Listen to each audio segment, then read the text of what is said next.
ប្រដាល់ស្វាគមន៍ដំបងកីឡាករបង្គោលខៀវ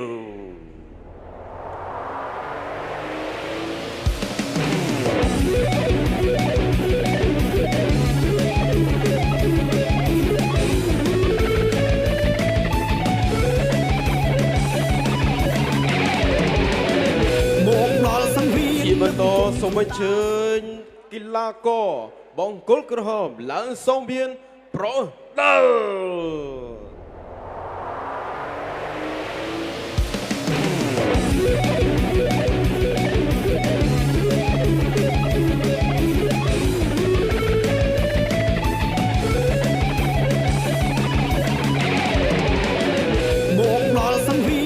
សូមស្វាគមន៍កីឡាករទាំងពីរដែលជាគូពិសេសទី6ក្នុងរាត្រីនេះលោកលោកស្រីជាទីគោរពជាបន្តទៀតយើងខ្ញុំសូមជម្រាបជូនអំពីប្រវត្តិរូបកីឡាករគូពិសេសទី6ដូចតទៅកីឡាករបង្គោលក្រហមគេមានទម្ងន់38គីឡូក្រាមអាយុ13ឆ្នាំកម្ពស់ 1.50 ម៉ែត្របទពិសោធន៍ប្រកួតលើសង្វៀនប្រកួតបាន9ដងឈ្នះ7ដងចាញ់2ដងធ្លាប់ផ្ដួលគូប្រកួតឲ្យសន្លប់3ដងផងដែរប្រកួតចុងក្រោយឈ្នះស្រុកកំណើតនៅភូមិព្រៃឆ្ដោឃុំពីមឯកស្រុកឯកភ្នំខេត្តបាត់ដំបងគេថ្វាយបង្គំគ្រូតាមរបៀបនាគប្រឡែងកែវគេមកពីក្លឹបរាហូកីឡានៃសមាគមកីឡាខេត្តសំទោសនៃសមាគមកីឡាកងយុទ្ធពលខេមរៈភូមិន្ទលោកគ្រូបង្វឹកលោកឈុតសេរីលោកស្រីនាងកញ្ញាសូមស្វាគមន៍និងសូមណែនាំឲ្យស្គាល់កីឡាករបង្គោលក្រហមបញ្ញាភក្តីបាទសូមអរគុណចំណែកកីឡាករឈរនៅបង្គោលខៀវទម្ងន់38គីឡូក្រាមអាយុ14ឆ្នាំកម្ពស់ 1.50 ម៉ែត្រប្រកួតចំនួន24ដងឈ្នះ16ដងចាញ់6ដងនិងស្មើ2ដងផ្ដួលគូប្រកួតឲ្យបោះបង់សន្លប់បាន5ដងការប្រកួតចុងក្រោយឈ្នះកីឡាករហូប្រាក់ណៃដោយពិន្ទុស្រុកកំណើតមកពីភូមិគៀបសង្កាត់ទឹកថ្លាក្រុងសរិសភ័ណ្ឌខេត្តបន្ទាយមានជ័យថ្វាយបង្គំគ្រូតាមរបៀបនាគប្រឡែងកែវមកពីក្លឹបរស្មីភូមិគៀបខេត្តបន្ទាយមានជ័យសមាគមកីឡាកងយុទ្ធពលខេមរៈភូមិន្ទគ្រូបង្វឹកលោកហេងប៊ុនឃីមលោកស្រីនាងកញ្ញាសូមណែនាំឲ្យស្គាល់កីឡាករបង្គោលខៀវវីសុកលីលោកស្រីជាទីមេត្រីលោកអញ្ញាកដាលដឹកនាំការប្រកួតសម្រាប់គូពិសេសទី6នេះតម្រូវទៅលើលោកតេងសុកបាទ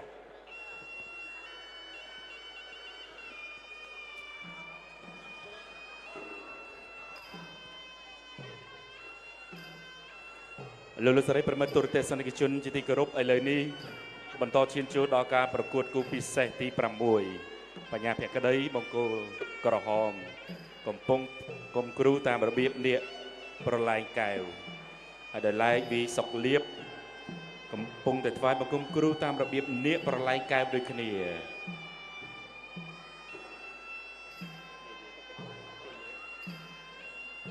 ទន្ទឹមនឹងនោះសូមបញ្ជាក់ប្រាប់ទៅកាន់អង្គបងប្អូនយើងកម្មវិធី We Active ធនាគមន៍ខ្មែរបាត់ដំបងដំណើរការរៀងរាល់ថ្ងៃអាទិត្យចាប់ពីវេលាម៉ោង 6:30 នាទីដែលយើងចាប់ផ្ដើមផ្សាយផ្ទាល់អញ្ចឹងអង្គបងប្អូនដែលកំពុងតែទស្សនាកុំភ្លេចបាទតាមដានរៀងរាល់សប្ដាហ៍គណៈពេលនេះយើងកំពុងតែផ្សាយតាមរយៈเพจសហព័ន្ធកីឡាប្រដាល់គុណខ្មែរเพจអគ្គនាយកដ្ឋានកីឡាเพจ We Active Broad Media និងเพจឯកភ្នំគុណខ្មែររីណាបាទអរគុណសម្រាប់អមបងដែលបានគ្រប់គ្រងតាមដានមានការខមមិនផ្ដល់កម្លាំងចិត្តលើកទឹកចិត្តដល់កីឡាករជាច្រើនបាទតាមដែលខ្ញុំបានមើលមុននេះបាទជូនពរតាំងតែពីគូទី1មិត្តភ័ក្តិបងប្អូនដែលគាត់ស្គាល់អរគុណសម្រាប់ការខមមិនល្អៗផ្ដល់កម្លាំងចិត្តបាទ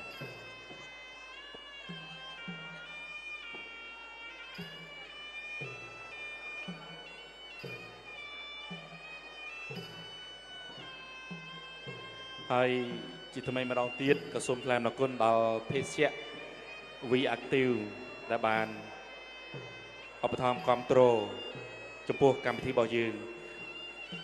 ទន្ទឹមនឹងនោះវាអាក់ទីវជួយគ្រប់គ្រងមិនតែកម្មវិធីយើងតែមួយទេអមបងនៅបានរំលឹកជំរាបជូនហើយ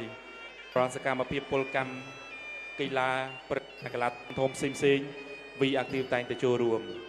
អរគុណខ្លាំងណាស់តួយ៉ាងមានដូចជាព្រឹត្តិការណ៍កីឡាថ្នាក់ជាតិកន្លងមកលើការប្រកួតកីឡារត់ម៉ារ៉ាតុនរត់កម្សាន្តជិះកង់ក្លឹបបាល់ទាត់លីកបាទជាដើមហ្នឹងគាត់តែងតែចូលរួមអរគុណណាស់បាទតាមរយៈបាទការលើកស្ទួយវិស័យកីឡាសំខាន់នៅក្នុងព្រះរាជាណាចក្រកម្ពុជាបាទ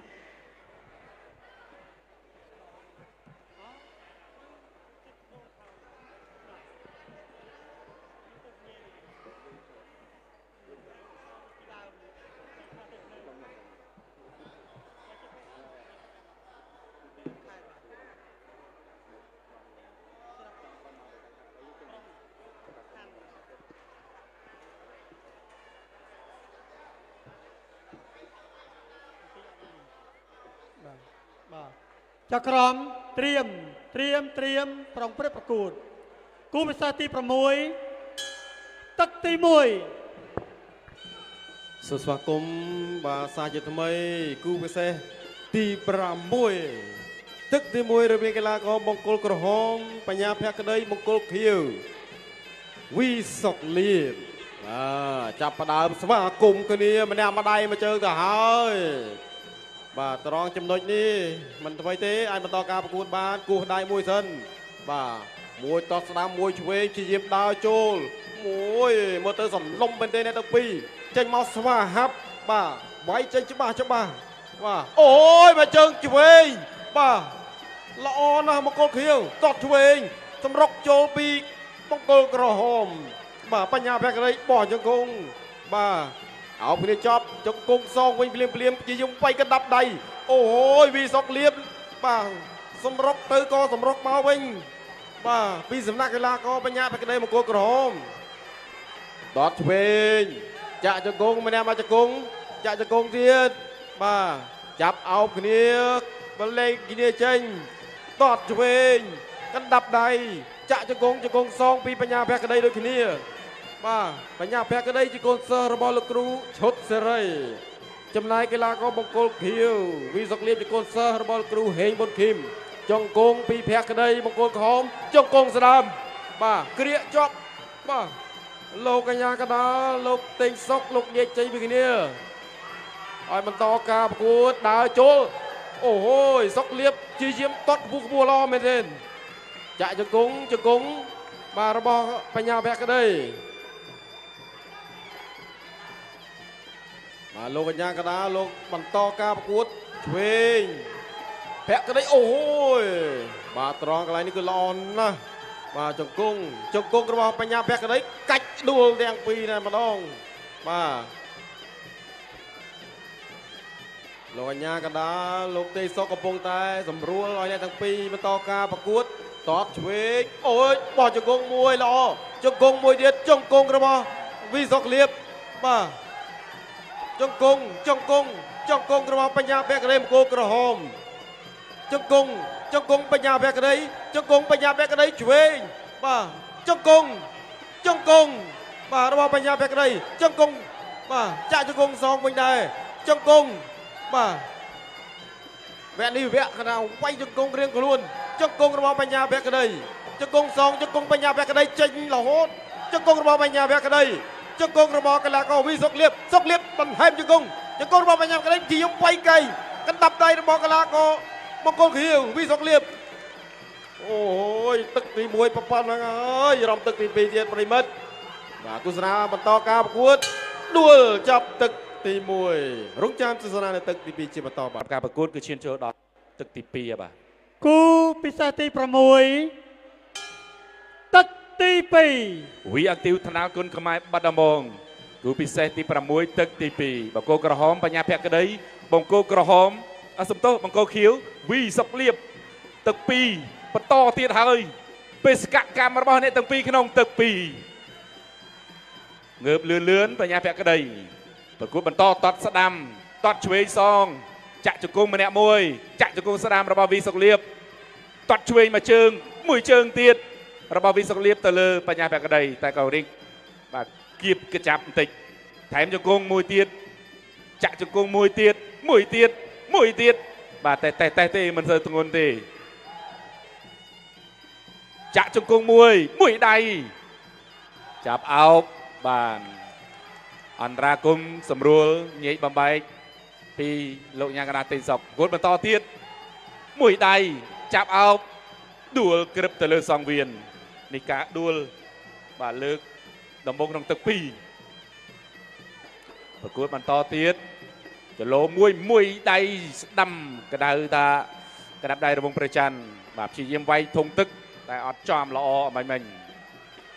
ធាក់ចេញមួយកែងមួយចាក់ជង្គង់ដូចគ្នាទាំងបញ្ញាភក្តីនិងវិសុកលៀប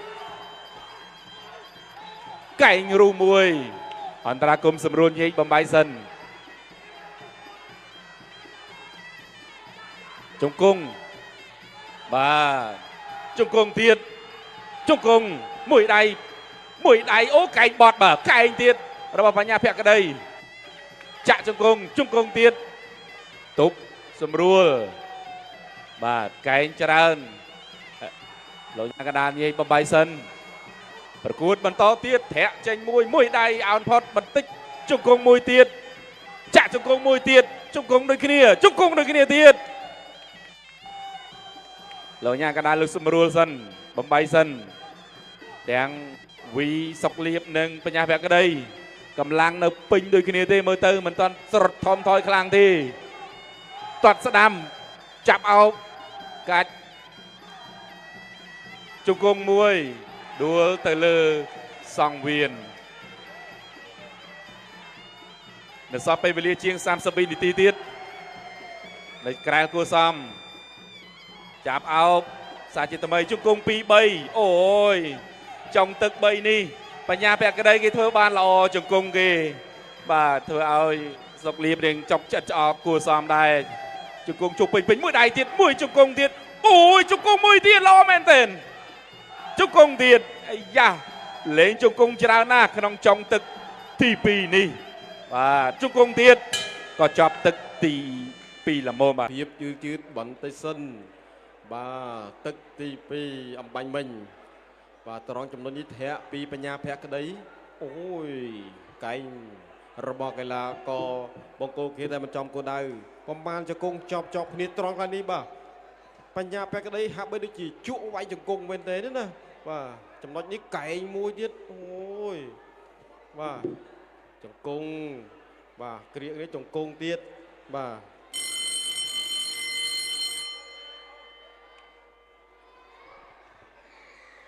អ្នកឲ្យទឹកចេញក្រៅ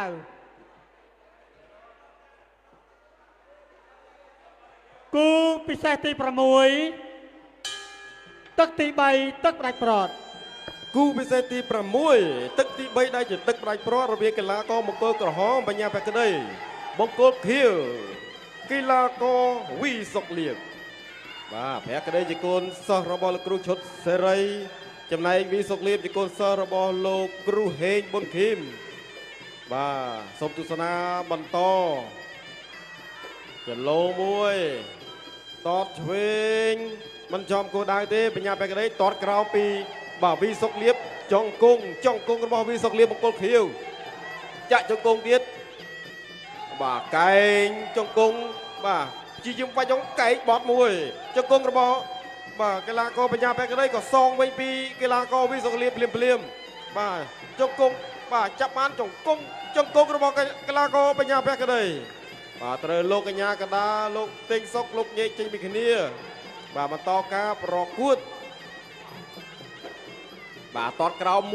2របស់វីសុកលៀបបង្គោលគៀកណ្ដាប់ដៃស្ដាំមួយបាទតតសងវិញចាប់ជើងជាប់ជង្គង់របស់បញ្ញាភក្តីបាទភក្តីទៅនៅគៀកគាត់គឺថាចង្គង់ចេញបានច្រើនបាទបន្តការប្រកួតបាទទឹកទី3ដែលជាទឹកផ្ដាច់ប្រត់រវាងអ្នកទាំងពីរឥឡូវឃើញថាកំពុងតែ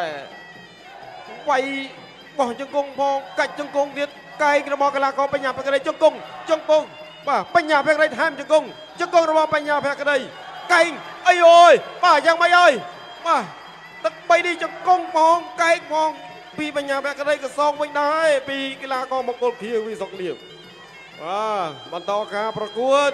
បាទទឹកទី3នៅសល់1នាទីជាងទៀតបាទលឹកត្រង់នេះអូយផុតចំហខ្លួនឯងមិនថ្មីទេបន្តការប្រកួតបាទធាក់មួយចាប់ជាប់បាទចាប់បោកតែត្រូវលោកកញ្ញាកដាលោកបាទលោកឲ្យបន្តការប្រកួតបាទឥឡូវនេះកំពុងតែអូការប្រមានជាលើកទី2បាទទស្សនាការប្រកួតជាបន្តទៀតដើរចូលបាទ1 2ចង្គង់របស់កីឡាករបង្គោលខៀវវិសុកលៀបកាច់ត្រង់កន្លែងនេះកាច់មួយទៀតអូយបាទធ្វើបានល្អសម្រាប់អ្នកទាំងពីរដើរចូលអូយធាក់ផ្ដាច់ចំហបាទធាក់មួយទៀតបញ្ចំខ្លួនដៅគ្រាជាប់បាទចាប់អោបត្រូវលោកកញ្ញាកដាញែកចេញពីគ្រាបន្តការប្រកួតបាទចាក់ចង្គង់ដួលទៀតទៅហើយបន្តការប្រកួតបាទ1 2ទាត់ដល់កន្លែងនេះអោបចប់ទឹកទី3រងចាំការប្រកាសលទ្ធផលចែកកិច្ចឋានតែយ៉ាងណាមិញយើងនឹងមានរូបភាពយឺតសម្រាប់បងប្អូនទស្សនាបាទឥឡូវនេះក្រុមការងារផ្ដល់រូបភាពមកហើយបាទការពីទឹកទី3បញ្ញាភក្តីបោះជង្គង់ត្រង់នេះទាត់សងវិញទាត់សងទៅវិញទៅមកបញ្ញាភក្តីជាយាមវាយបាទជង្គង់ឲ្យវាយកែងបាទទាត់ត្រង់កន្លែងនេះបាទលោកស្ដាំរបស់កីឡាករបង្គោលខៀវបាទសងទៅវិញទៅមកមិនណយទេបាទមានទៅមានមកចាក់ជង្គង់បាទកែងត្រង់កន្លែងនេះបាទល្អមែនទេបញ្ញាភក្តីបាទត្រង់កន្លែងនេះអោបវាដួលតែម្ដងបាទឥឡូវនេះរងចាំការប្រកាសលទ្ធផលបាទឥឡូវបានបញ្ចប់ហើយបងប្អូនលើការប្រកួតឥឡូវរងចាំការប្រកាសលទ្ធផលពីការបូកសរុបពិន្ទុជូនកីឡាករទាំងពីរបាទបង្គោលក្រហមឈ្នះបង្គោលខៀវដោយពិន្ទុទាត់កាន់ខ្លាចអបអរសាទរ